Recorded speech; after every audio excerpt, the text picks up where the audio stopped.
விஜய்க்கு இப்போது மேலும் மேலும் போலீஸ் ஸ்டேஷனில் வந்து நிறைய கொடுமைகள் தான் வந்து நடந்துகிட்ருக்கு. உண்மையிலேயே இந்த மாதிரி வந்து நடந்திருக்கக்கூடாது அப்படின்ற மாதிரி சொல்லி நம்ம மல்லி ரொம்ப ஃபீல் பண்ணிகிட்டு இருக்காங்க. எப்படியாச்சும் விஜயை காப்பாற்றி ஆகணும் அப்படிங்கிற மாதிரி சொல்லி, அதே மாதிரி நான் தான் இந்த கொலையை பண்ணேன் அப்படிங்கிற மாதிரி சொல்லி மல்லியை சரண்டர் ஆயிடலாம் அப்படிங்கிற மாதிரி சொல்லி கூட ரொம்பவும் வெயிட் பண்ணிகிட்டு இருக்காங்க.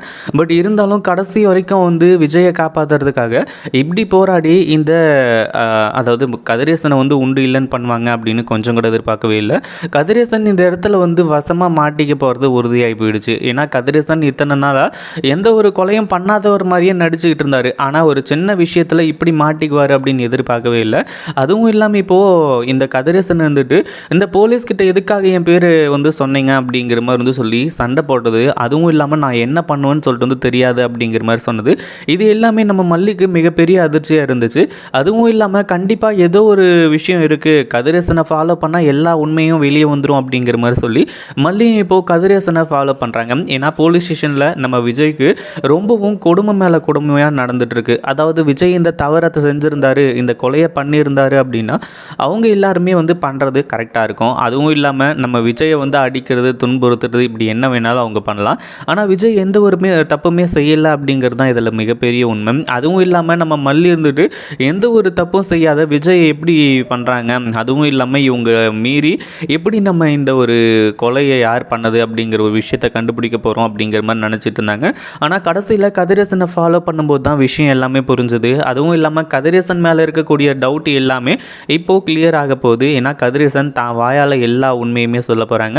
அதுவும் இல்லாமல் இந்த கதிரேசன் ஏற்கனவே பயங்கரமான பிளான் எல்லாமே போட்டு வச்சுருந்துருக்காரு. பட் இருந்தாலும் அதில் ஒரு சில குழப்பங்கள் நடந்ததுனால கதிரேசன் அதை ஏற்றுக்க முடியல. அதே மாதிரி மல்லி வந்து இதில் சிக்குவா அப்படின்னு சொல்லிட்டு யாருமே எதிர்பார்க்கல.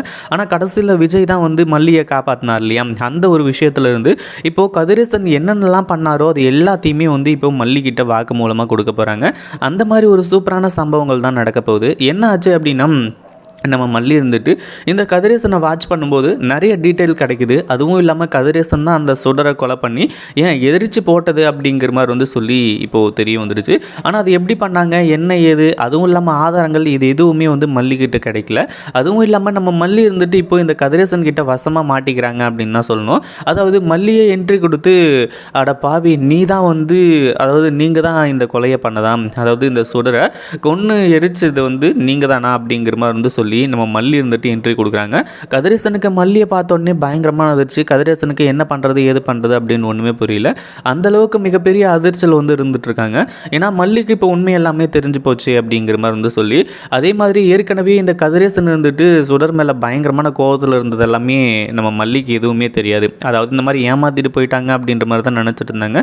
ஆனால் வெண்பா சொன்ன உண்மையால் தான் இந்த ஒரு விஷயம் எல்லாமே சூப்பராக வெளியே வந்துச்சு அப்படின்னே சொல்லலாம். அதுவும் இல்லாமல் நம்ம மல்லி அவ்வளோ கோபமாக கேட்குறது, இது எல்லாத்தையுமே கேட்டது மட்டும் இல்லாமல் நீ தான் கொலை பண்ணியா, எதுக்காக பண்ணீங்க அப்படின்ற மாதிரி வந்து கேட்கும்போது கதிரேசன் தான் வாயால் எல்லா உண்மையுமே ஒத்துக்கிறாங்க. அதுவும் இல்லாமல் நீங்கள் உடனடியாக வந்து இப்போவே போலீஸ்கிட்ட சரண்டர் ஆகணும் அப்படின்ற மாதிரி மல்லி கேட்டுக்கும்போது, அதாவது விஜயை காப்பாற்றணும் அப்படின்னா நீங்கள் வந்து உண்மையாக சொன்னால் தான் கரெக்டாக இருக்கும், நீங்கள் தான் கொலை பண்ணீங்கன்னு சொல்லிட்டு உண்மையாக சொல்லுங்கள் அப்படின்னு சொல்லிட்டு இந்த குற்றவாளிக்கிட்டே வந்து சொல்லும்போது, அந்த கதிரேசன் இருந்துட்டு நானாவது இந்த ஒரு விஷயத்தை செய்கிறதாவது, இந்த கொலை வந்து நான் பண்ணதாக இருக்கலாம், ஆனால் இதில் நீ வந்து சிக்க இருந்தேன், ஆனால் அடுத்ததாக விஜய் இதில் சிக்கிக்கிட்டான், அவ்வளோதான். விஜய் வந்து இனிமேல் நான் காப்பாற்ற போகிறதும் கிடையாது, ஒன்றும் கிடையாது.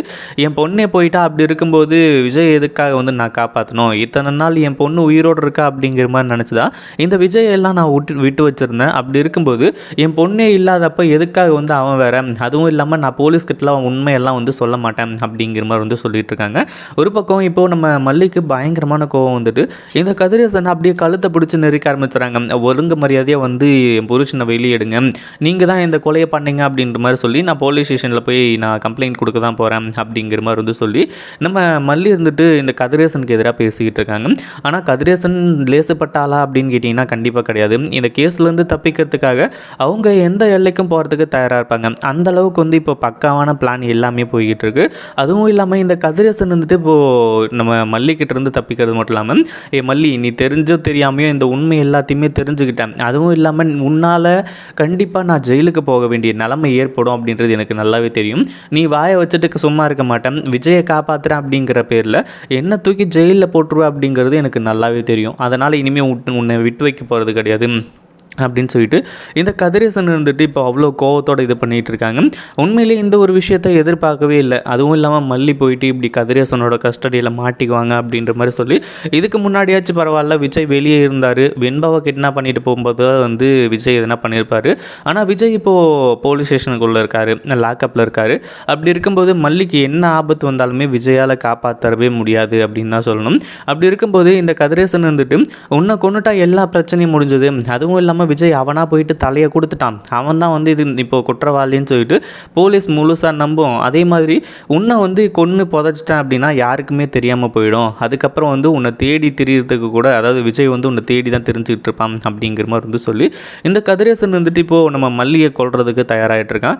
ஏன்னா அவனுக்கு வந்து இப்போ ஜெயிலுக்கு போகிறதுக்கு விருப்பமே இல்லை. அதுவும் இல்லாமல் சுடரை கொலை பண்ணிவிட்டு ஈஸியாக தப்பிச்சிடலாம் அப்படிங்கிற மாதிரி வந்து சொல்லி அவ்வளோ பெரிய விஷயத்தையும் வந்து செஞ்சுக்கிட்டு இருக்கான். ஆனால் நம்ம மல்லி வந்து இப்போது இந்த ஒரு விஷயத்துலேருந்து எப்படி தப்பிக்க போகிறாங்க, அடுத்தடுத்து போலீஸ்க்கு எப்படியெல்லாம் உண்மை தெரிய வரப்போகுது, உண்மையிலே கதிரேசன் எப்படி சிக்க போகிறாரு அப்படிங்கிறது தான் இதில் மிகப்பெரிய சுவாரஸ்யமாக இருக்க போகுது. ஏன்னா போலீஸ்லாம் மாஸ் என்ட்ரி கொடுத்து மல்லியை காப்பாற்றுறது மட்டும் இல்லாமல் இப்போது கதிரேசனை விலங்க மாட்டி ஊரறிய உலகறிய வந்து தரன்னு இழுத்துட்டு போகிறாங்க. ஏன்னா இந்த கதிரேசன் எவ்வளோ பெரிய பிஸ்னஸ் மேன் அப்படிங்கிறது எல்லாருக்குமே நல்லாவே தெரியும். அப்படி இருக்கும்போது கதிரேசனால் இனிமேல் தப்பிக்கவே முடியாது. நம்ம மல்லி அவ்வளோ பெரிய ஸ்கெட்ச் போட்டு வச்சுருக்காங்க. இதை பற்றி நீங்கள் என்ன நினைக்கிறீங்க? இந்த வீடியோ பிடிச்சிருந்தா லைக் பண்ணுங்கள், ஷேர் பண்ணுங்கள். இப்போ தான் நம்ம சேனலுக்கு ஃபர்ஸ்ட் டைம் வரீங்க அப்படின்னா கீழே இருக்க சப்ஸ்கிரைப் பட்டனை ப்ரெஸ் பண்ணிக்கோங்க.